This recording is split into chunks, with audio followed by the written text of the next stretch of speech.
Hello everyone, welcome to RS learning. आज की इस वीडियो में हम डिस्कस करेंगे cell the unit of life. Basically हमने ये जो टॉपिक है इसको हमने अपनी प्रीवियस वीडियो में डिस्कस किया था और उसका जो पोर्शन रह गया था उसको आज हम डिस्कस करेंगे इसके सेकंड पार्ट में, ठीक है। और मैं आशा करूंगा कि आपने इसका जो पहला पार्ट था उसको देखा होगा। अगर आपने इसके जो पहला पार्ट है उसको नहीं देखा है तो प्लीज़ पहले इसके पहले पार्ट को देखिएगा, उसके बाद आप इस सेकंड वीडियो को देखिएगा, ठीक है। चलिए हम इसे स्टार्ट करते हैं। अगर हम बात करें, हमने प्रीवियस वीडियो में क्या डिस्कस किया था कि जो लाइफ है उसकी यूनिट क्या है, सेल। और जितने भी लिविंग ऑर्गेनिजम्स हैं वो सभी किससे मिलकर बने हैं, सेल से मिलकर बने हुए हैं। चाहे वो प्लांट्स हो गए, एनिमल्स हो गए, ठीक है, बैक्टीरिया हो गया, फंगस हो गया, प्रोटिस्ट हो गया, ये सभी लिविंग ऑर्गेनिज्म सेल से मिलकर बने हुए हैं, ठीक है। और हमने देखा था सेल को कहते हैं fundamental structural and functional unit of life. और हमने देखा था कि जो सेल है बेसिकली वो दो टाइप की होती हैं, प्रोकैरियोटिक सेल और यूकैरियोटिक सेल। अगर हम बात करें, ठीक है, अगर हम बात करें प्रोकैरियोटिक सेल की, तो प्रोकैरियोटिक सेल में ऐसे ऑर्गेनिजम्स आते हैं जिनमें न्यूक्लियस अब्सेंट होता है और ये सिंगल सेल से मिलकर बने होते हैं, जैसे कि एग्जांपल के लिए बैक्टीरिया। अगर हम बात करें यूकैरियोटिक सेल की, तो यूकैरियोटिक सेल में ऐसे ऑर्गेनिजम्स आते हैं जिनमें न्यूक्लियस प्रेजेंट होता है और ये तो सिंगल सेल के भी हो सकते हैं और मल्टी सेलुलर भी हो सकते हैं, ठीक है, जैसे कि एनिमल्स हो गए, प्लांट्स हो गए, फंगस हो गए, ठीक है, और प्रोटिस्ट हो गए। ये सभी क्या है, यूकैरियोटिक ऑर्गेनिजम्स हैं। और हमने अपनी प्रीवियस वीडियो में सेल थ्योरी के बारे में पढ़ा था, ठीक है। सेल थ्योरी में हमने देखा था कि इसमें 3 स्टेटमेंट थे कि जितने भी लिविंग ऑर्गेनिजम्स हैं वो सभी किससे मिलकर बने हैं, सेल से मिलकर बने हैं, ठीक है। पहला स्टेटमेंट तो ये हो गया। फिर दूसरा स्टेटमेंट में था कि जो सेल है वो क्या है, fundamental structural and functional unit of life. और जो आपका तीसरा स्टेटमेंट था उसमें था कि जो नई सेल बनती है वो किससे बनती है, प्री एग्जिस्टिंग सेल से बनती है, ठीक है। ये सभी हम डिस्कस कर चुके हैं अपनी प्रीवियस वीडियो में। चलिए हम अब बढ़ते हैं आगे, ठीक है। अगर आप हम बात करें बेसिक स्ट्रक्चर की, ठीक है, जो आपकी सेल है उनके अगर हम बेसिक स्ट्रक्चर की बात करें तो आप देखेंगे ये क्या है, एक बैक्टीरियल सेल है, ठीक है। ये क्या है, एक बैक्टीरियल सेल है, यानी कि ये कैसी है, प्रोकैरियोटिक सेल है। अब हम देखते हैं यहाँ पर यूकैरियोटिक सेल, जैसे कि प्लांट सेल हो गई, ठीक है, ये क्या है, एक प्लांट सेल हो गई, और ये क्या है, एक एनिमल सेल है, ठीक है। जो आज हम पढ़ने वाले हैं इस वीडियो में, हम पढ़ेंगे, सबसे पहले पढ़ेंगे प्लाज्मा मेम्ब्रेन के बारे में, ठीक है, और फिर देखेंगे हम सेल वॉल के बारे में, और फिर साइटोप्लाज्म और जो सेल ऑर्गेनल्स हैं उनके बारे में देखेंगे। चलिए हम थोड़ा सा सेल ऑर्गेनल्स को समझते हैं, ठीक है, जो सेल ऑर्गेनल्स है उसको समझते हैं। बेसिकली जो सेल ऑर्गेनल्स हैं वो उनको हम बोल सकते हैं, उनको बोल सकते हैं हम लिटिल ऑर्गन। क्या बोल सकते हैं, ठीक है, लिटिल ऑर्गन, ठीक है, इसको बोल सकते हैं हम लिटिल ऑर्गन। क्यों, क्योंकि अगर हम इनको क्यों बोल रहे हैं, क्योंकि देखिए जैसे कि ह्यूमन बींग्स हैं, ठीक है, जैसे कि हम लोग हैं, हमारी बॉडी में क्या है, अलग अलग ऑर्गन्स हैं, जैसे कि ब्रेन है, हार्ट है, लीवर है, किडनी है, ठीक है, लंग्स हो गए, ये सभी क्या है, अलग अलग ऑर्गन है। तो इनके क्या है, अलग अलग फंक्शन भी है, ठीक है, इनके क्या है, अलग अलग फंक्शन भी है। तो इसी प्रकार से जो सेल है, ठीक है, सेल है उसके पास भी क्या है, अलग अलग छोटे छोटे ऑर्गन है, जिन्हें हम क्या बोलते हैं, सेल ऑर्गेनल्स बोल रहे हैं, जिन्हें क्या बोल रहे हैं हम, सेल ऑर्गेनल्स बोल रहे हैं। और ये जो सेल ऑर्गेनल्स है इनकी क्या है, अलग अलग फंक्शंस है, इनके अलग अलग फंक्शंस है, ठीक है, जो अभी हम डिस्कस करेंगे थोड़ी देर में, ठीक है। चलिए अब हम बढ़ते आगे। अब हम बात करते हैं प्लाज्मा मेम्ब्रेन की, ठीक है। अगर आप सेल को देखें, ठीक है, अगर आप सेल को देखें, जो सेल के बाहर से जो आउटर मोस्ट लेयर है उसको बुलाता है प्लाज्मा मेम्ब्रेन। ठीक है, यहाँ पर आप देख सकते हैं जो ब्लू कलर से दिखाई गई है एक यहाँ पर, ठीक है, ये जो ब्लू कलर की दिखाई गई है क्या है, प्लाज्मा मेम्ब्रेन। ठीक है, और इसका जो मेन फंक्शन है क्या है कि जो इंटरनल स्पेस है उसको सेपरेट करना, किससे, एक्सटर्नल स्पेस से। यानी कि जो ये सेल है, ठीक है, मान लीजिए ये सारा इंटरनल स्पेस है, ठीक है, सेल का इंटरनल स्पेस है, और ये क्या है, आउटर स्पेस है। ठीक है, ये सारा आउटर स्पेस है, तो इन दोनों को सेपरेट कौन कर रहा है, प्लाज्मा मेम्ब्रेन कर रहा है। ठीक है, और जो प्लाज्मा मेम्ब्रेन है वो क्या है, सिलेक्टिवली परमिएबल। कैसी है, सिलेक्टिवली परमिएबल। ठीक है, इसका मतलब यह है कि जो प्लाज्मा मेम्ब्रेन है इससे कुछ टाइप के ही मॉलिक्यूल इस प्लाज्मा मेम्ब्रेन को कर सकते हैं, पास कर सकते हैं। यानी कि कुछ मॉलिक्यूल्स ही सेल से बाहर जा सकते हैं और सेल से अंदर आ सकते हैं, हर कोई इससे पास नहीं हो सकता है। ठीक है, इसलिए इसको बोला गया है सिलेक्टिवली परमिएबल। और ये आपकी eukaryotes as well as prokaryote cell में दोनों में प्रेजेंट रहेगी। अगर आप प्लाज्मा मेम्ब्रेन को जूम करके देखेंगे, ठीक है, अगर इस पोर्शन को देखेंगे तो प्लाज्मा मेम्ब्रेन आपको कुछ इस टाइप की दिखेगी। ठीक है, और इसमें अलग अलग इसकी कंपोजिशन होती है। ठीक है, इसमें प्रोटीन्स होते हैं, लिपिड्स होते हैं, ठीक है, ऐसी कार्बोहाइड्रेट सभी कुछ इसमें प्रेजेंट होता है। जब आप अपनी हायर स्टडी करेंगे तो आप इस मेम्ब्रेन को डिटेल में पढ़ेंगे। ठीक है, चलिए हम अब बढ़ते हैं आगे। चलिए बात करते हैं सेल वॉल की। ठीक है, जो प्लाज्मा मेम्ब्रेन है उसके सराउंडिंग एक और लेयर होती है जिसे बोला जाता है सेल वॉल। ठीक है, आप देख सकते हैं कि यहाँ पर ब्लू कलर की जो लेयर है इसे बोला जाता है प्लाज्मा मेम्ब्रेन, अभी हमने डिस्कस किया था। और प्लाज्मा मेम्ब्रेन के सराउंडिंग एक और लेयर है, यानी कि जो ग्रीन कलर की लेयर है उसे बोला जाता है सेल वॉल। ठीक है, और ये जो सेल वॉल है इसका जो मेन फंक्शन है, जो सेल है उसको शेप प्रोवाइड कराना और जो सेल है उसकी रिजिडिटी को इंक्रीज करना। ठीक है, और सेल को प्रोटेक्शन देना। और ये जो सेल वॉल है ये बेसिकली फ्रीली परमिएबल होती है। ठीक है, इससे कोई भी मॉलिक्यूल पास हो सकता है। ठीक है, हर कोई मॉलिक्यूल इससे पास हो सकता है।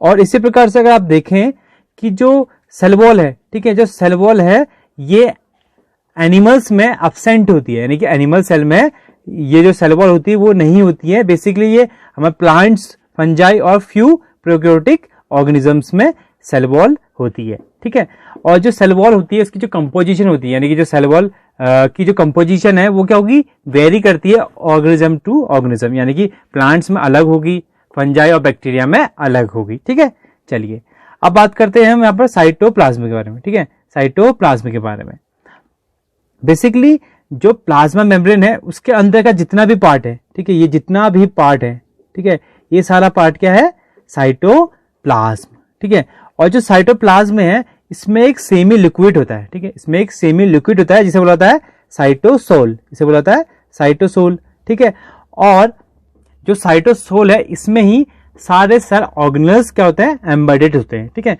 यानी कि जितने, जैसे कि यहाँ पर आपका माइटोकॉन्ड्रिया हो गया, ठीक है, ऐसे क्लोरोप्लास्ट हो गया, न्यूक्लियस हो गया, राइबोसोम्स हो गए, सभी क्या होंगे, साइटोसोल में प्रेजेंट होंगे। ठीक है, और बहुत सारी जो केमिकल रिएक्शंस होती हैं वो भी किसमें होती हैं, साइटोसोल में ही होती हैं। ठीक है,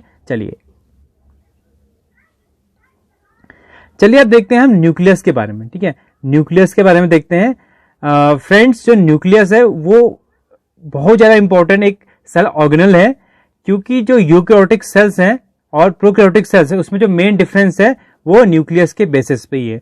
और जो न्यूक्लियस है उसमें क्या होता है, जेनेटिक मटेरियल, यानी कि डीएनए, यानी कि डीऑक्सी राइबो न्यूक्लिक एसिड। ठीक है, और जो हमारा न्यूक्लियस है वो क्या है, डबल मेम्ब्रेन स्ट्रक्चर है। ठीक है, डबल मेम्ब्रेन स्ट्रक्चर है, जैसे हमारी प्लाज्मा मेम्ब्रेन है उसी प्रकार से इसमें भी एक क्या है, मेम्ब्रेन है जिसे बोला जाता है न्यूक्लियर मेम्ब्रेन या न्यूक्लियर एनवोलप।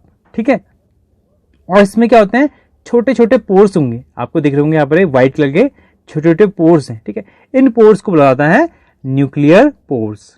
और इसमें एक यहाँ पर आपको दिखेगा न्यूक्लियोलस, यहाँ पर दिखेगा न्यूक्लियोलस, ठीक है। न्यूक्लियोलस क्या एक साइट है जहां पर राइबोसोम की सिंथेसिस होती है, ठीक है, राइबोसोम्स की सिंथेसिस होती है। चलिए अगर हम देखें यहाँ पर, ठीक है, जो न्यूक्लियस है उसको अच्छे से उसका जो डायग्राम यहाँ पर दिखाया गया है, अगर आप देखें तो ये क्या है, मेम्ब्रेन, ठीक है, ये क्या है, न्यूक्लियर एनवलप या न्यूक्लियर मेम्ब्रेन, और इसमें क्या है, छोटे छोटे पोर्स दिखाए गए, ठीक है, इन पोर्स को क्या बोला गया था, न्यूक्लियर पोर्स, ठीक है। और यहाँ पर देख सकते हैं, यहाँ पर आपको एक स्ट्रक्चर दिख रहा होगा, इसे बोला जाता है न्यूक्लियोलस, ठीक है, न्यूक्लियोलस, ठीक है। और आप देखेंगे यहाँ पर एक थ्रेड लाइक स्ट्रक्चर है, ठीक है, बहुत सारे क्या है, थ्रेड लाइक स्ट्रक्चर, इन्हें बोला जाता है क्रोमोटिन, ठीक है, इन्हें बोला जाता है क्रोमेटिन, ठीक है। क्रोमेटिन क्या है, बेसिकली इसमें हमारा जेनेटिक मटेरियल होता है, यानी कि जब डीएनए और प्रोटीन, यानी कि स्पेसिफिक टाइप ऑफ प्रोटीन जब मिल जाते हैं साथ में, इन्हें बोला जाता है क्रोमोटिन, ठीक है, क्रोमोटिन, ठीक है। यानी कि जो क्रोमेटिन है वो क्या है, उसमें जेनेटिक मटेरियल यानी कि डीएनए प्लस प्रोटीन, और प्रोटीन क्या स्पेसिफिक टाइप का प्रोटीन है, ठीक है। इसे इन दोनों का हम जब साथ में मिल जा रहे हैं, क्या बोला जा रहा है, क्रोमोटिन, ठीक है, क्रोमोटिन। और बेसिकली जब क्रोमेटिन क्या करता है, कंडेंस हो जाता है, मान लीजिए ये क्या है, थ्रेड लाइक स्ट्रक्चर यानी कि क्रोमेटिन है, जब ये कंडेंस हो जाएगा इस टाइप से, ठीक है, एक स्पेसिफिक टाइप का स्ट्रक्चर ले लेगा इस टाइप से, ठीक है, इसे बोला जाता है क्रोमोसोम, इसे बोला जाता है क्रोमोसोम, ठीक है, इसे बोला जाता है क्रोमोसोम, ठीक है। तो यही न्यूक्लियस है, ठीक है। चलिए अब देखते हैं एंडोप्लाज्मिक रेटिकुलम के बारे में। बेसिकली जो एंडोप्लाज्मिक रेटिकुलम है, ये सेल के साइटोप्लाज्म में प्रेजेंट होता है, ठीक है, सेल के साइटोप्लाज्म में प्रेजेंट होता है, और ये ट्यूबुलर नेटवर्क होता है जो साइटोप्लाज्म में फैला होता है, ठीक है। बेसिकली ये दो टाइप के होते हैं, ठीक है, स्मूथ एंडोप्लाज्मिक रेटिकुलम और रफ एंडोप्लाज्मिक रेटिकुलम, ठीक है। अब इनमें डिफरेंस क्या है, ठीक है। अगर हम बात करें रफ एंडोप्लाज्मिक रेटिकुलम की, तो जो रफ एंडोप्लाज्मिक रेटिकुलम है उनकी सरफेस में राइबोसोम्स अटैच होते हैं, ठीक है, राइबोसोम्स अटैच होते हैं। और राइबोसोम्स का जो मेन फंक्शन क्या है कि जो प्रोटीन है, ठीक है, प्रोटीन की सिंथेसिस करना, यानी कि जो रफ एंडोप्लाज्मिक रेटिकुलम है उनकी सरफेस पे क्या होगा, प्रोटीन की सिंथेसिस होती है, ठीक है। अब हम बात करते हैं आपकी स्मूथ एंडोप्लाज्मिक रेटिकुलम की, ठीक है। अगर हम बात करें जो स्मूथ एंडोप्लाज्मिक रेटिकुलम है, इनकी सरफेस में राइबोसोम्स अटैच नहीं होते हैं, और इनमें क्या होता है, लिपिड्स की सिंथेसिस होती है, क्या होती है, लिपिड्स की सिंथेसिस होती है। चलिए अब हम बात करते हैं प्लास्टिड के बारे में, ठीक है, प्लास्टिड्स के बारे में। बेसिकली जो प्लास्टिड्स होते हैं ये बस प्लांट्स में ही प्रेजेंट होते हैं, यानी कि ओनली प्रेजेंट इन प्लांट्स, ठीक है। और इनका अलग अलग शेप होता है, जैसे कि आप देखेंगे यहाँ पर ओवल शेप की भी हो सकते हैं, ये स्पेरिकल और डिस्क शेप के भी हो सकते हैं, ठीक है। अगर बात करें इनके कलर के बेसिस पे, इनके कलर के बेसिस पे हमने इसको 3 कैटेगरी में डिवाइड किया गया है। आप जैसे देख सकते हैं यहाँ पर आपको दिखेगा ल्यूकोप्लास्ट, क्रोमोप्लास्ट और क्लोरोप्लास्ट, ठीक है। अगर हम बात करें सबसे पहले ल्यूकोप्लास्ट की, ठीक है, अगर हम बात कर रहे हैं ल्यूकोप्लास्ट की, तो ल्यूकोप्लास्ट में कोई भी पिगमेंट नहीं हुआ है, ठीक है, नो पिगमेंट। अगर पिगमेंट्स नहीं है तो क्या होगा, ये कैसा होगा, कलरलेस प्लास्टिड होगा, ठीक है। और इसका जो मेन फंक्शन है क्या है, स्टार्च को स्टोर करना, ठीक है, स्टार्च को स्टोर करना। अगर हम बात करें क्रोमोप्लास्ट की, ठीक है, अगर आप देखिए क्रोमो मतलब कलर होता है, क्रोमो मतलब कलर होता है, तो बेसिकली इसमें कलर पिगमेंट प्रेजेंट होते हैं, और वो कैसे होता है, अलग अलग टाइप के होते हैं। जैसे कि आप देखेंगे यहाँ पर येलो कलर का, ठीक है, रेड और ऑरेंज कलर का, ठीक है। जो येलो कलर का पिगमेंट है उसे बोल रहे हैं ज़ैंथोफिल, और जो ऑरेंज और रेड कलर का है उसे बोल रहे हैं कैरोटीन, ठीक है। और जो ये बेसिकली जो ये पिगमेंट्स हैं ये प्रेजेंट होते हैं फ्लावर के पेटल्स में और फ्रूट्स में प्रेजेंट होते हैं, ठीक है। अगर हम बात करें क्लोरोप्लास्ट की, ठीक है, it is the most important plastid, ठीक है, it is the most important plastid, क्योंकि जो फोटोसिंथेसिस होती है वो कहाँ होती है, क्लोरोप्लास्ट में, ठीक है, फोटोसिंथेसिस कहाँ होती है, क्लोरोप्लास्ट में। और जो क्लोरोप्लास्ट है उसके पास क्या होता है, एक पिगमेंट होता है, ठीक है, एक पिगमेंट होता है जिसे बोलते हैं क्लोरोफिल पिगमेंट, ठीक है। और जो क्लोरोफिल पिगमेंट है इसका मेन फंक्शन क्या है, लाइट को ट्रैप करना, ठीक है, जो लाइट एनर्जी है उसको ट्रैप करना। और जब लाइट एनर्जी को ट्रैप करेगा तो क्या होता है कि जो वाटर और लाइट के बीच में रिएक्शन होने के बाद क्या बनती है, एक केमिकल एनर्जी का फॉर्मेशन होता है। और फिर उससे क्या होता है, शुगर का फॉर्मेशन होता है, ऑक्सीजन रिलीज होती है, ठीक है, एनवायरमेंट में। तो ये it is the most important plastid. चलिए अब बात करते हैं यहाँ पर एंथोसाइनिन की, ठीक है, एंथोसाइनिन की। बेसिकली ये प्लास्टिड तो नहीं है, लेकिन जो प्लांट्स में ब्लू कलर या वॉयलेट कलर या पर्पल कलर आता है वो बेसिकली एंथोसाइनिन की वजह से आता है, ठीक है। चलिए अब हम देख लेते हैं यहाँ पर क्लोरोप्लास्ट का स्ट्रक्चर, ठीक है। यहाँ पर देखेंगे आप क्लोरोप्लास्ट का, तो बेसिकली इसमें क्या होता है, क्लोरोप्लास्ट में ये डबल मेम्ब्रेन स्ट्रक्चर है, ठीक है। इसमें ये दो मेम्ब्रेन होती है, एक क्या होती है आउटर मेम्ब्रेन, ठीक है, एक क्या होती है आउटर मेम्ब्रेन, और इसी प्रकार से एक होती है इनर मेम्ब्रेन, ठीक है। आप देख सकते हैं जो येलो कलर की है वो क्या है, इनर मेम्ब्रेन, और जो बाहर से आपकी दिख रही होगी यहाँ पर ग्रीन कलर की वो क्या है, आउटर मेम्ब्रेन। और जो आउटर मेम्ब्रेन और जो इनर मेम्ब्रेन है इसके बीच के स्पेस को बोलते हैं इंटर मेम्ब्रेन स्पेस, ठीक है, इंटर मेम्ब्रेन स्पेस। आप देखेंगे इसमें एक जो ये सेल ऑर्गेनल है इसके बीच में क्या होगा, लिक्विड होगा, ठीक है, एक फ्लूइड होगा जिसे बोला जाता है स्ट्रोमा, जिसे बोला जाता है स्ट्रोमा, ठीक है। और आप देखेंगे इसके बाद खुद का डीएनए है जिसे बोला जाता है क्लोरोप्लास्ट डीएनए, और ऐसे ही इसके पास राइबोसोम्स भी होंगे, ठीक है। आप देख सकते हैं इसमें आपको डिस्क लाइक आपको यहाँ पर स्ट्रक्चर दिख रहे होंगे, आप देख सकते हैं डिस्क लाइक स्ट्रक्चर। इन डिस्क को बोला जाता है थाइलाकॉइड, ठीक है, थाइलाकॉइड्स।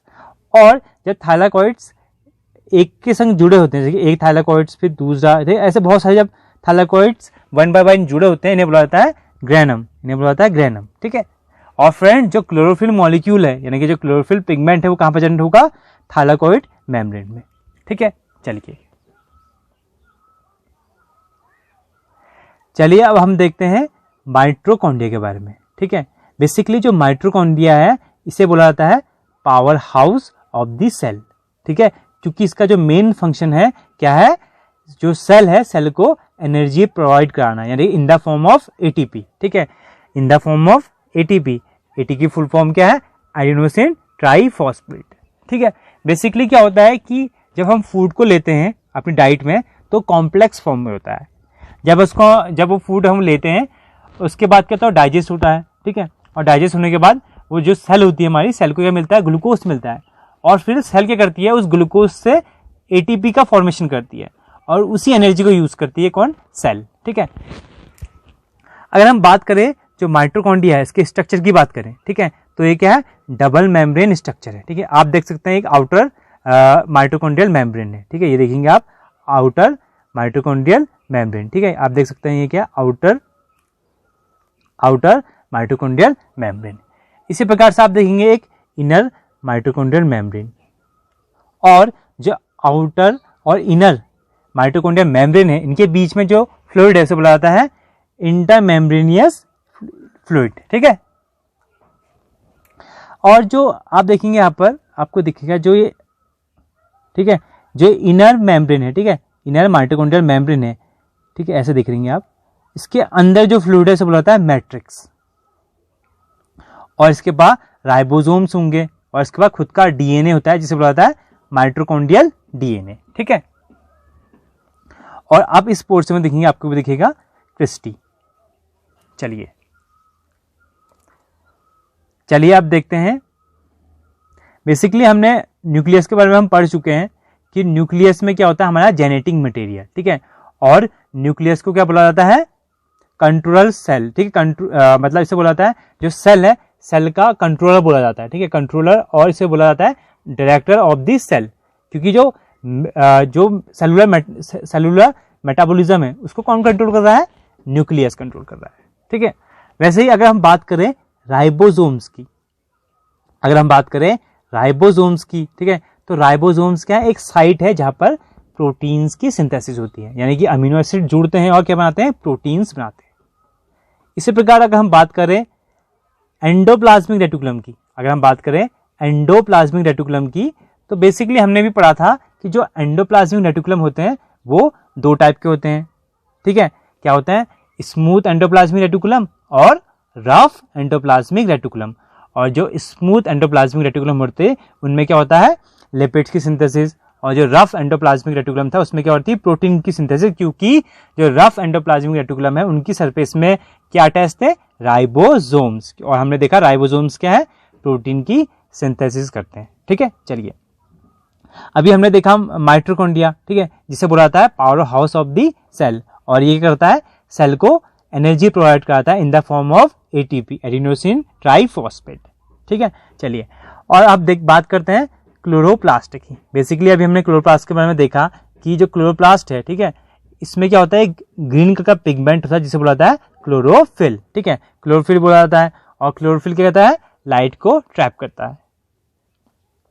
इसी प्रकार से हम देखिए अब गोल्गी कॉम्प्लेक्स को, ठीक है, तो गोल्गी कॉम्प्लेक्स क्या करता है, ये आपका जो प्रोटीन सिंथेसाइज हुए हैं और जो अदर मटेरियल्स हैं उनको क्या ट्रांसपोर्ट करता है, ठीक है, आउट ऑफ द सेल। ठीक है, चलिए और ऐसे ही अगर हम देखें, हम वैक्यूल्स के बारे में देखें तो बेसिकली वैक्यूल्स क्या होता है, जो प्लांट सेल्स होती हैं उनमें वैक्यूल का साइज काफी बड़ा होता है। ठीक है, और जो वैक्यूल्स होते हैं इनका बेसिकली जो फंक्शन होता है स्टोरेज का फंक्शन होता है, जैसे वाटर्स में स्टोर होगा, अदर जैसे मटेरियल्स हो गए, ठीक है, ये सभी इसमें स्टोर होते हैं।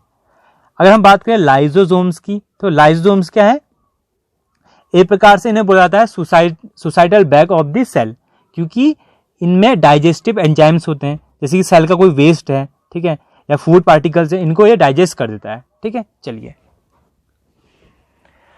चलिए अभी हमने सारे जितने भी सेल, जो इंपॉर्टेंट सेल ऑर्गेनल्स थे उनको पढ़ा, जैसे कि हमने पढ़ा था सेल मेम्ब्रेन के बारे में, ठीक है, हम पढ़ चुके हैं सेल वॉल के बारे में, हमने देखा साइटोप्लाज्म क्या होता है, ठीक है, हमने देखा न्यूक्लियस को देखा, न्यूक्लियस देखा, और माइटोकॉन्ड्रिया के बारे में भी पढ़ा था।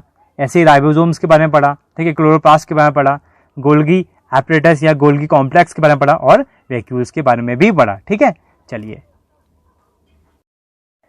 चलिए अब बात करते हैं सेल डाइवर्सिटी के बारे में। ठीक है, बेसिकली जो सेल डाइवर्सिटी है इसमें क्या होता है, जो सेल्स हैं उनका शेप और साइज डिफरेंट होता है। ठीक है, अलग अलग टाइप के और अलग शेप के सेल्स होती हैं, और जो इनका अलग अलग साइज है और अलग शेप है ये इनको हेल्प करता है जो इनका स्पेसिफिक फंक्शन है उसको परफॉर्म करने में।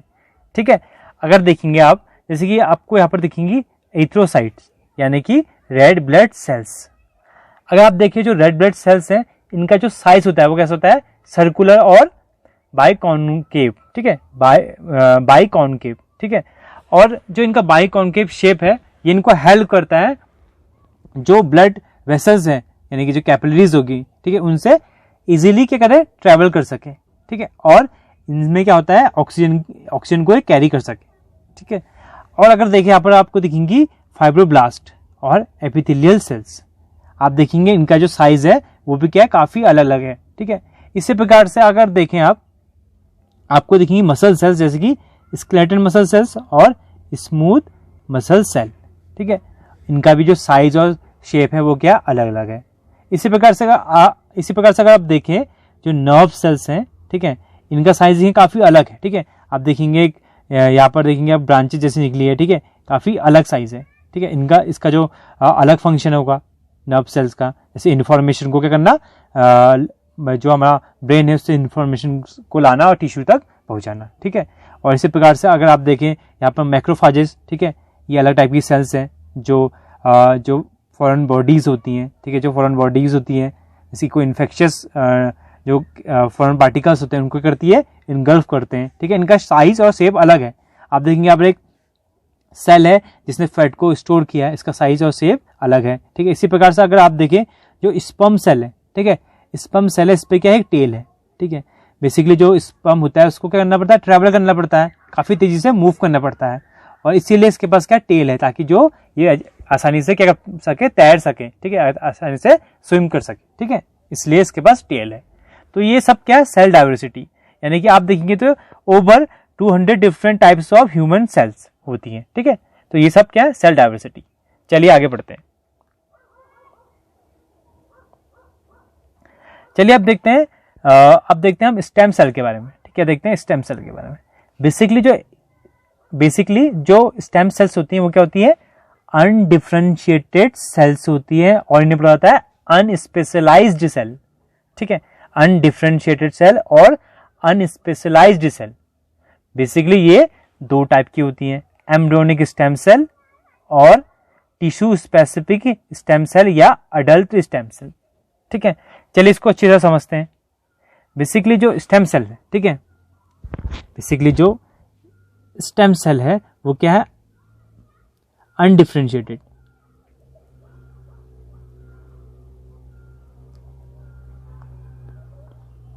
ठीक है, अनडिफरेंशिएटेड सेल्स है। ठीक है, अनडिफरेंशिएटेड सेल का मतलब क्या है, इनके पास कोई भी फेट नहीं है, इनके पास कोई भी फेट नहीं है, यानी कि इनके पास ना कोई स्पेसिफिक फंक्शन है ना कोई स्पेसिफिक स्ट्रक्चर है। ठीक है, अभी ये सेल्स कुछ भी बन सकती हैं, ये सेल्स अगर डिफरेंशिएट होंगी, ठीक है, अगर स्टेम सेल डिफरेंशिएट होंगी तो ये बॉडी की कोई भी सेल्स बना सकती है, ये हार्ट सेल्स भी बना सकती हैं, ठीक है, ब्लड सेल्स बना सकती हैं, ब्रेन सेल बना सकती हैं, ठीक है, लीवर सेल्स बना सकती हैं, ऐसे ही बॉडी कोई भी सेल्स बना सकती है। ऐसी सेल्स को हम क्या बोलते हैं, स्टेम सेल। ठीक है, ऐसी सेल्स को हम क्या बोलते हैं, स्टेम सेल्स। यानी कि जो स्टेम सेल है वो क्या, अनडिफरेंशिएटेड सेल है। जब ये डिफरेंशिएट होगी तो ये बॉडी की कोई भी सेल्स बना सकती है, ऐसी सेल्स को हम क्या बोलते हैं, स्टेम सेल्स। ठीक है, बेसिकली ये टू टाइप्स की हैं, एम्ब्रियोनिक स्टेम सेल और दूसरी क्या थी, अडल्ट स्टेम सेल। ठीक है, यानी कि टिश्यू स्पेसिफिक स्टेम सेल। अगर हम बात करें, ठीक है, जो एम्ब्रियोनिक स्टेम सेल है, ठीक है, अगर हम बात करें जो एम्ब्रियोनिक स्टेम सेल है, ठीक है, एम्ब्रियोनिक स्टेम सेल है, अगर आपने देखा होगा कि जो रिप्रोडक्शन आप जब पढ़ेंगे तो आप देखेंगे जो फीमेल और जो मेल गैमेट है, ठीक है, फीमेल और मेल गैमेट है, जब ये दोनों फ्यूज होते हैं तो बनता है जायगोट। क्या बनता है, जायगोट। ठीक है, जायगोट बनता है। और फिर जब जायगोट डिवाइड होगा तो एक स्पेसिफिक स्टेज होती है, उसको बोला जाता है ब्लास्टोसिस। ठीक है, ब्लास्टोसिस बोला जाता है। ठीक है, ये जो ब्लास्टोसिस है, ठीक है, जो ब्लास्टोसिस है, इसी स्टेज से क्या करते हैं, सेल को लेते हैं, यानी कि जो एम्ब्रियोनिक स्टेम सेल्स को यहां से ले सकते हैं। ठीक है, अगर हम बात करें जो आपका टिश्यू स्पेसिफिक स्टेम सेल है या अडल्ट स्टेम सेल है, इसमें क्या होता है कि जो मेच्योर ऑर्गन है, ठीक है, जैसे कि हार्ट हो गया या लंग्स हो गए, अगर यहां से हम सेल को लें तो उसे बोलेंगे हम क्या, अडल्ट स्टेम सेल या टिश्यू स्पेसिफिक स्टेम सेल्स। ठीक है, आई होप आपको जो स्टेम सेल है वो समझ में आया होगा। चलिए इसी के साथ हम इस वीडियो को एंड करते हैं और मैं आशा करता हूं आपने इस वीडियो से बहुत कुछ सीखा होगा। चलिए, thank you so much for watching this video. Thank you so much.